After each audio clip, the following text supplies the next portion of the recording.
السلام علیکم۔ بسم اللہ الرحمن الرحیم۔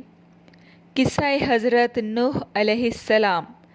جب سے دنیا قائم ہوئی، حضرت آدم علیہ السلام کی نسل بڑھتی اور پھیلتی گئی۔ انسان دو حصوں میں تقسیم ہو گیا، کسی نے نیکی کی راہ اختیار کی تو کسی نے بدی کا راستہ اپنایا۔ جس نے نیکی اختیار کی وہ صراط مستقیم پر رہا، جس نے بدی کا راستہ اختیار کیا وہ اللہ کے غضب میں آ گیا۔ صراط مستقیم پر چلنے والوں کی تعداد ہمیشہ کم رہی، گمراہ انسانوں کی تعداد زیادہ رہی۔ ان گمراہ لوگوں کو راہ راست پر لانے کے لیے اللہ کے نبی آتے رہے۔ حضرت آدم علیہ السلام کے زمانے کے بڑے عرصے بعد اللہ نے حضرت نوح علیہ السلام کو بھیجا۔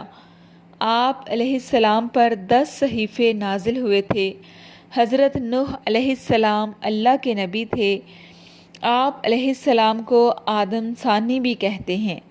آپ علیہ السلام کے زمانے میں بھی گمراہی پھیلی ہوئی تھی، صرف چند لوگ ہی نیک تھے، اکثریت گمراہ لوگوں کی تھی۔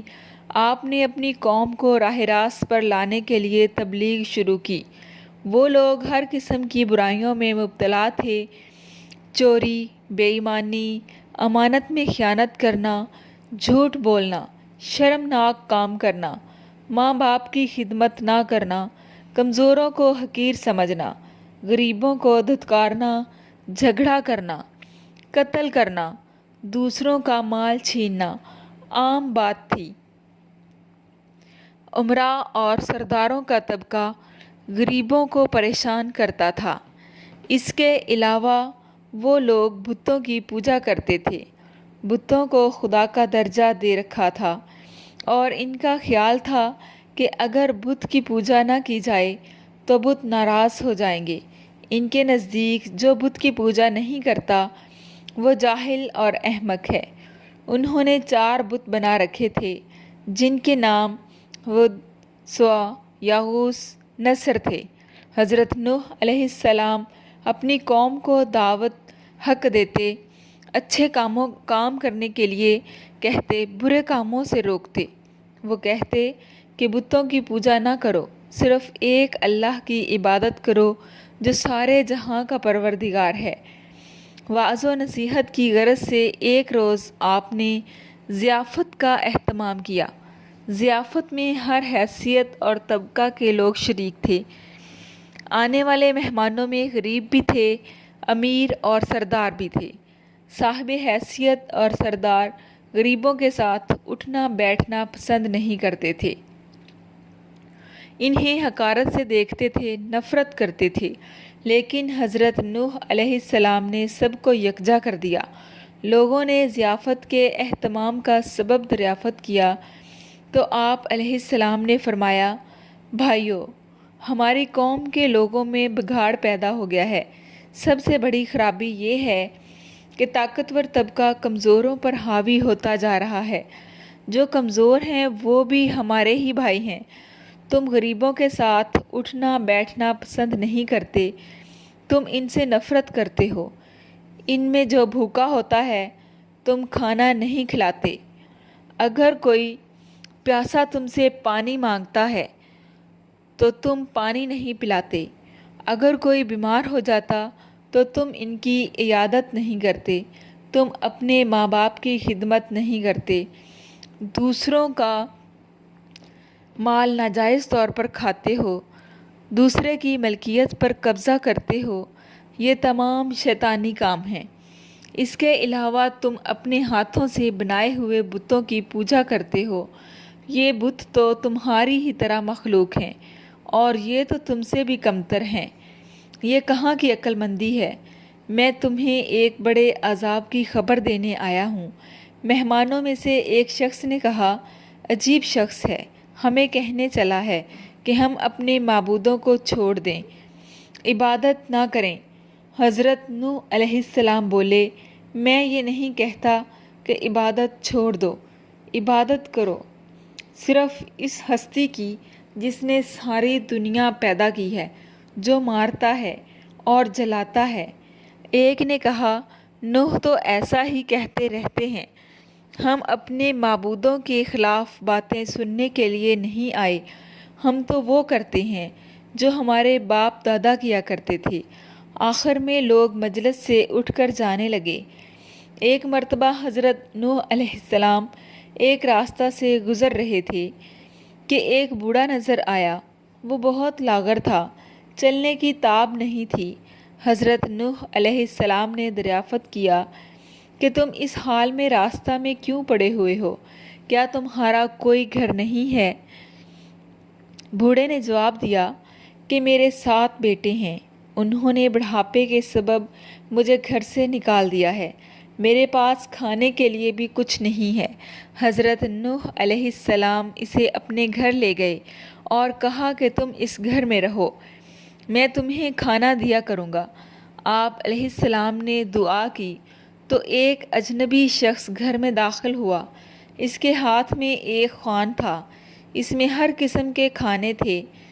اس نے حضرت علیہ السلام سے فرمایا کہ یہ کھانا میں آپ علیہ السلام کے مہمان کے لیے لایا ہوں، اسے کھلا دیں۔ اس نے کہا کہ اللہ کسی کو کبھی بھوکا نہیں سلاتا۔ وہ بوڑھا حضرت نوح علیہ السلام پر ایمان لے آیا۔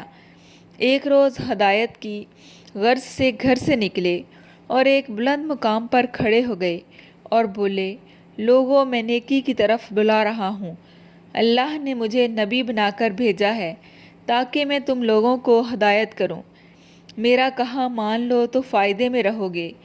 تم لوگ ماں باپ کی خدمت کیا کرو، انہیں گھر سے نہ نکالو، انہیں تکلیف مت دو، ضرورت مندوں کی ضرورت پوری کرو، یتیموں، بیواؤں اور محتاجوں کی مدد کرو، بیماروں کی عیادت کرو، ہر کمزور اور طاقتور کا محتاج ہوتا ہے، بات بات پر لوگوں کی جان نہ لو، یہ کام خدا کو پسند نہیں ہے۔ اگر تم سب لوگ اللہ کے احکام پر عمل کرو تو وہ تمہارے لیے کثرت سے تم پر بارش بھیجے گا، مال اور اولاد میں ترقی دے گا، تمہارے لیے نہریں بہائے گا۔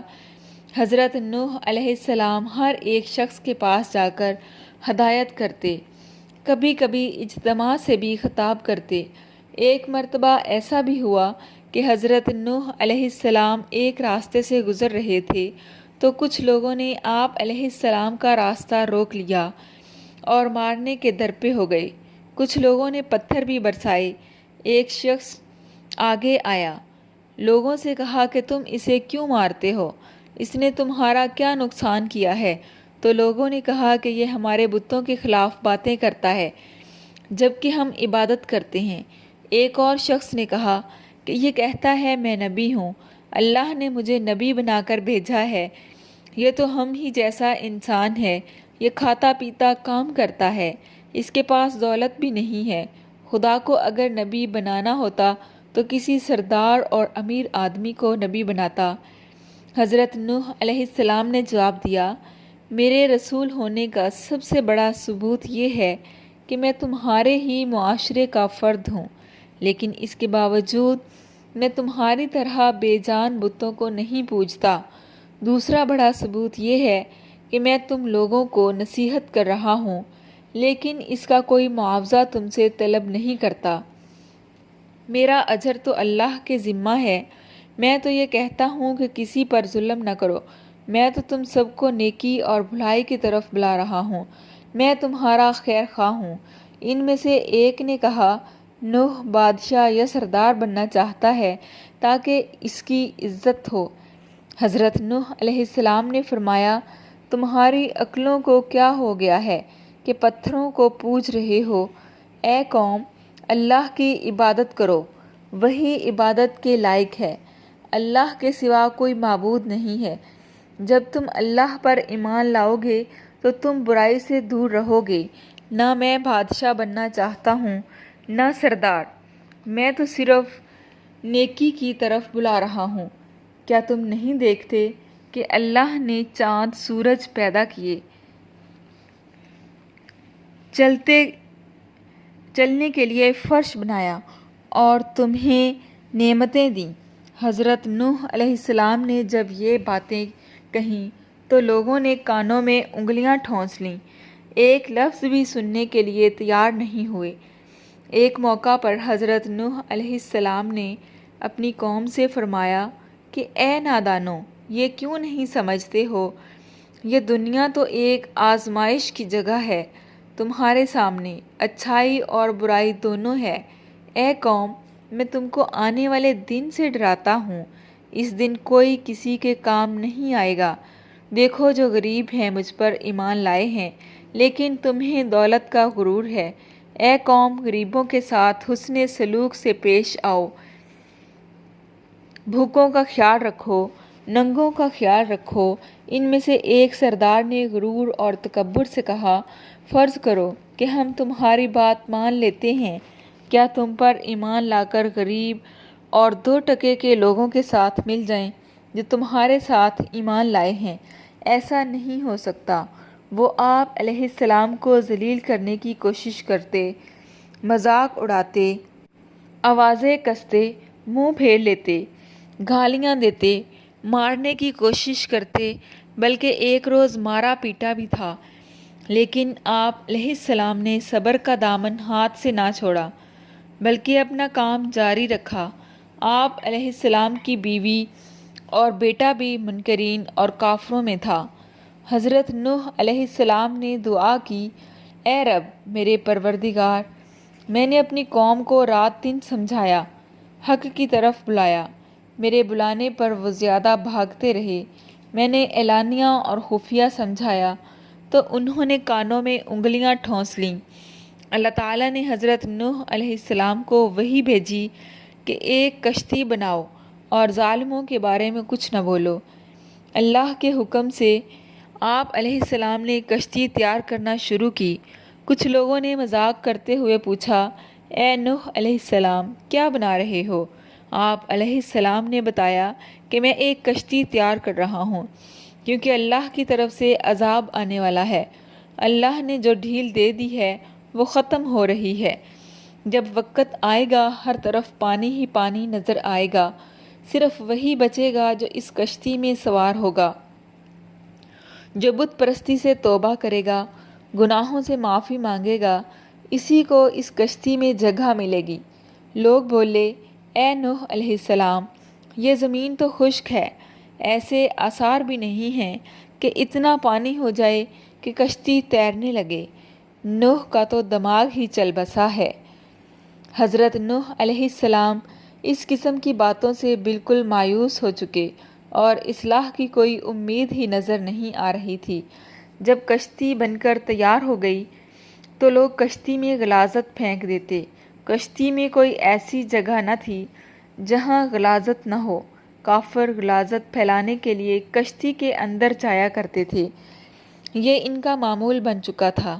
ایک مرتبہ ایک کوڑ کا مریض بھی اپنے ناپاک مقصد کے ساتھ کشتی کے اندر گیا۔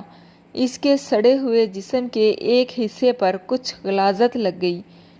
کچھ دیر بعد اس نے دیکھا کہ جہاں غلاظت لگی تھی وہ حصہ اچھا ہو گیا۔ اب اسے حیرت ہوئی کہ یہ کیا ماجرا ہے، آخر غلاظت سے کس طرح شفا ہو سکتی ہے۔ پھر وہ کشتی کے اندر داخل ہوا اور غلاظت پوری طرح سارے جسم پر مل لی تو دیکھا کہ وہ بالکل تندرست ہو گیا۔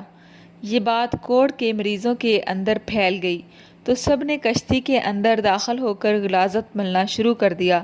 اس طرح پوری کشتی پاک صاف ہو گئی۔ حضرت نوح علیہ السلام نے اللہ سے دعا کی، اے رب، لوگوں نے میرا کہنا نہیں مانا، ایسے شخصوں کی پیروی کی جن کی مال اور اولاد نے ان کو زیادہ ہی نقصان پہنچایا۔ ان کافروں میں سے زمین پر ایک باشندہ بھی مت چھوڑ، اگر آپ ان کو روئے زمین پر رہنے دیں گے ان کی اولاد بھی کافر ہی ہوگی۔ آپ علیہ السلام کی دعا قبول ہوئی، اللہ کا عذاب آ چلا، گھر کے تنور سے پانی ابل پڑا، پانی کا ریلا تیزی سے بہنے لگا۔ جس جگہ سے پانی ابل پڑا وہ جگہ کوفہ کی ایک مسجد تھی جس کا نام مسجد انبیاء ہے۔ دوسری طرف آسمان پر خوفناک سیاہ بادل چھائے تھے۔ حضرت نوح علیہ السلام نے دیکھا کہ زمین سے چشمے پھوٹ رہے ہیں۔ حضرت نوح علیہ السلام نے کہا کہ یہ عذاب کی علامت ہے۔ کافر کہنے لگے کہ طوفان تو آتے ہی رہتے ہیں، بارشیں ہوتی رہتی ہیں، یہ تو کوئی نئی بات نہیں ہے۔ کچھ دیر بعد موسم بدل جائے گا۔ دیکھتے ہی دیکھتے ہوا کا تیز جھونکا آیا جس سے ہر چیز ہل گئی۔ پھر پانی برسنا شروع ہوا۔ بارش میں اتنی شدت تھی جیسے کہ آسمان نے اپنے تمام دروازے کھول دیے ہوں۔ حضرت نوح علیہ السلام نے ایمان والوں سے کہا کہ کشتی میں سوار ہو جاؤ۔ اللہ نے فرمایا کہ ہر قسم کے جانوروں کا جوڑا بھی کشتی میں سوار کرا لو۔ حضرت نوح علیہ السلام نے اللہ کے حکم کی تعمیل کی۔ ہر جانور کا جوڑا سوار کرا لیا گیا۔ کشتی میں ایک علیحدہ جگہ پر سب جانوروں کو بند کر دیا گیا۔ طوفان چلنے لگا۔ بارش سے ندی، نالے اور زمین پر پانی بھر گیا۔ پھر زمین کے ہر حصہ میں پانی بہنے لگا۔ اب حضرت نوح علیہ السلام کا جہاز تیرنے لگا۔ پانی اونچا ہو رہا تھا۔ حضرت نوح علیہ السلام کی نظر جب بیٹے پر پڑی تو آواز لگانے لگے، بیٹا اب اس کشتی میں سوار ہو جاؤ، تمہاری جان بچ جائے گی، اب کافروں کا ساتھ چھوڑ دو۔ تو بیٹے نے جواب دیا کہ میں پہاڑ کی اونچی چوٹی پر چڑھ جاؤں گا، پانی وہاں تک نہیں پہنچے گا۔ تب حضرت نوح علیہ السلام نے اللہ سے اپنے بیٹے کے بارے میں سفارش کی کہ میرا بیٹا ڈوب رہا ہے، یہ تو میرے ہی خاندان کا ہے، تیرا وعدہ سچا ہے۔ اللہ نے فرمایا کہ وہ تیرے خاندان والوں میں سے نہیں ہے، تیرے گھر والے تو وہ ہیں جو تجھ پر ایمان لائے ہیں۔ روایات کے مطابق بارش مسلسل 40 دن تک ہوتی رہی۔ جو کچھ زمین پر تھا سب ڈوب گیا۔ کافروں کا کام تمام ہوا۔ جو لوگ حضرت نوح علیہ السلام پر ایمان لائے تھے وہ کشتی میں سوار ہو کر بچ گئے۔ کشتی کوہ جودی پر جا کر ٹھہری، جسے ارارات بھی کہتے ہیں۔ کشتی میں سب سوار تھے۔ اسی دوران حضرت نوح علیہ السلام کو ایک فاختہ نظر آئی۔ اس کی چونچ میں زیتون کے درخت کا پتا تھا۔ یہ امن و سکون کی علامت تھی، یعنی پانی اتر چکا ہے۔ کوہ جودی یا ارارات مشرقی ترکی میں ہے۔ یہ 16,900 فٹ بلند ہے جو برف سے ڈھکی رہتی ہے۔ روس کی سرحد بھی اس سے ملتی ہے۔ اس پہاڑ کو ناقابل تسخیر خیال کیا جاتا تھا، لیکن 1929 عیسوی میں جرمن ماہر طبیعیات جان جیکب نے ناکام کوششوں کے بعد اسے سر کر لیا۔ کچھ عرصہ پہلے ہزاروں سال کی جمی ہوئی برف کا تودہ گرنے سے کشتی نوح علیہ السلام کا ایک حصہ برف سے نکلا۔ کئی ہوا بازوں نے اس کی تصویریں لیں۔ ایک اور معلومات کے مطابق 1929 عیسوی میں ماہر آثار قدیمہ نے عراق کے قریب ار کے مقام پر طوفان نوح کے آثار دریافت کیے۔ انجیل مقدس کتاب پیدائش کی روایات کے مطابق طوفان نوح کا واقعہ وادی دجلہ و فرات سے متعلق ہے۔ عراق میں قدیم زمانوں میں لکھے گئے کتبے دریافت ہوئے۔ ان میں ایک زبردست طوفان کا ذکر تفصیل سے ملتا ہے۔ ایک ماہر نے دعویٰ کیا ہے کہ اس نے شہر ار کی سب سے نچلی سطح پر طوفان نوح کے آثار پائے ہیں۔ عیسائیوں اور یہودیوں کی الہامی کتاب میں ارارات کا ذکر طوفان نوح کے حوالے سے آیا ہے۔ بائبل میں لکھا ہے کہ 7ویں مہینے کے 17ویں دن کشتی نوح ارارات نامی پہاڑ پر آ لگی۔ السلام علیکم۔ بسم اللہ الرحمن الرحیم۔